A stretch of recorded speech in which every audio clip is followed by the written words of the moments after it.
Ayun. Sa taas. Yun, ang lilibutan. Ano nga pa pala?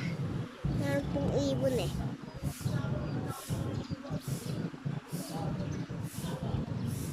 Maglakad ka dyan. Bago hapon na muna. Saan na malalakad?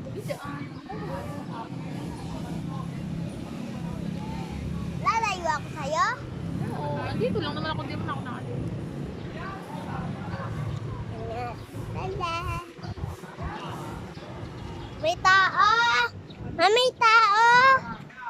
Eh, di ba ka pupunta doon? Hindi pwede dyan at may ginagawa. Ulitin mo na yung vlog mo.